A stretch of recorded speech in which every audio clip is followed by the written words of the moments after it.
Imagine a system that controlled humanity for thousands of years. An operating system of morality, of good and evil. Code written for the weak. Now imagine that this system crashed. 1882. A philosopher with a mustache steps forward and declares, God is dead. But he's not just stating a fact, he's initiating a reboot. Humanity, update version 2.0. Friedrich Nietzsche didn't kill God. He hacked the system. God is dead. God remains dead, and we have killed him. Nietzsche wasn't an activist atheist. He was a diagnostician. He discovered a critical error in the code of civilization. In The Gay Science, the madman runs into the marketplace shouting, I seek God. People laugh. Did he get lost? Emigrate? Is he afraid of us? And the madman answers, we killed him, you and I. But you haven't understood what you've done yet. Imagine, you've lived inside a simulation for thousands of years. A moral code, written by someone else, controlled every decision you made. Good and evil, sin and salvation, humility and obedience. And suddenly, the system collapsed. No more absolute values, no objective morality, no meaning given from above. Most people panic. They want to restart the old system. But Nietzsche says, no, this isn't a bug. This is liberation. There's something Nietzsche understood better than anyone. People don't fear the death of God. They fear what comes after. When the old system collapses, you don't fall into darkness. You fall into freedom. And freedom is terrifying. Most people don't want to choose their morality. They want morality assigned. They don't want to decide what is good. They want someone to tell them. Freedom means this: no authority, no commandments, no invisible judge watching your every action, no cosmic scoreboard, just you, and the weight of infinite choices. Nietzsche says that when people lose their external master, they don't become free, they become lost. They don't rise, they scramble to build new cages. Ideologies, political cults, trendy identities, consumer lifestyles, algorithms that tell you what to want, modern gods wearing different names. Because freedom is not the absence of chains. Freedom is the responsibility to forge your own. And most people would rather obey than create. The death of God wasn't the real catastrophe. The real catastrophe was discovering that now everything depends on you. But where did this system come from? Who wrote the code of morality? Nietzsche found the source. And it wasn't divine revelation. It was a virus, a moral Trojan implanted by the weak. In ancient times, there was master morality. Good equals strong, beautiful, noble, powerful. Bad equals weak, ugly, low. This was the morality of life affirmation. Yes to strength.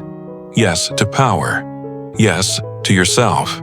But then came the weak. They couldn't win physically. So they hacked the value system. They launched an update. Good equals humble, meek, sacrificial, obedient. Bad equals proud, strong, powerful. This wasn't morality. This was resentment, the spite of the weak, disguised as virtue. They couldn't rise up, so they pulled everyone else down. Blessed are the poor in spirit. The last shall be first. Turn the other cheek. Nietzsche says, this isn't love of neighbor. This is self-hatred, elevated to a system. So, God is dead. Old morality is a virus. What's next? Most will fall into nihilism. If God is dead, then everything is permitted and nothing matters. Nietzsche says no. Now, the real game begins. The Superman, this isn't a genetic mutation. This is a moral revolution. This is the one who creates his own values. 3 stages of transformation. Stage 1, the camel. You carry someone else's values. You must. This is right. Everyone does it this way. You are the pack animal of civilization. Stage 2, the lion. You say no. You destroy the old tablets. You reject the system. The lion can only destroy. He cannot create. Stage 3, the child. You create new values, not because you must, but because you chose to. You become the creator of your own morality. The Superman doesn't reject morality. He becomes its source. He says, I have given myself my own good and evil. Now, Nietzsche asks the cruelest question. Imagine a demon comes to you at night and says, this life you are living now, you will live again and again, infinitely. Every pain, every joy, every mistake, exactly the same, countless times. What would you feel? Most people would be horrified. They live a life they didn't choose. They follow a program written by others. To repeat this eternally, that is hell. But the Superman, he smiles, because he lives in such a way that he's ready to repeat every moment infinitely. Amor fati, love, of fate, not submission, not resignation, love. Nietzsche says, my formula for greatness in a human being is amor fati, that one wants nothing to be different, not forward, not backward, not in all eternity. You can't change what happened, but you can change your attitude toward it. Eternal return isn't punishment, it's a test. If you can't say yes to your life right now, you're not living your life. But there's a problem. The final enemy.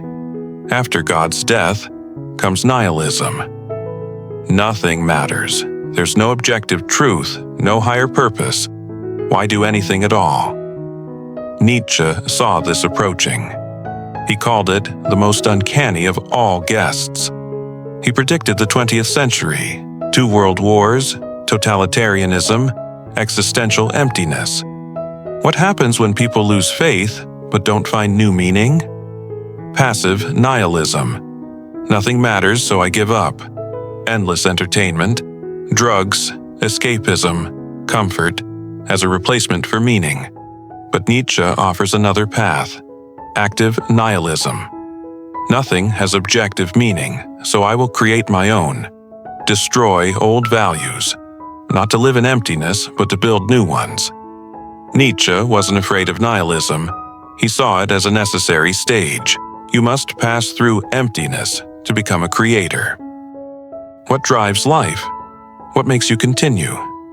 Schopenhauer said, will to life. Freud said, pleasure. Adler said, power. Nietzsche said, they're all right, but there's something deeper. Will to power. Not political power, not domination over others. Will to self-overcoming, will to growth. Will to become more than you are.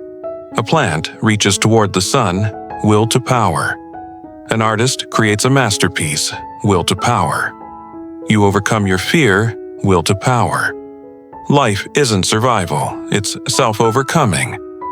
Nietzsche says, man is a rope stretched between animal and Superman, a rope over an abyss. You can't stand still. You either move forward or fall backward. Don't ask, what am I living for? Ask, who do I want to become?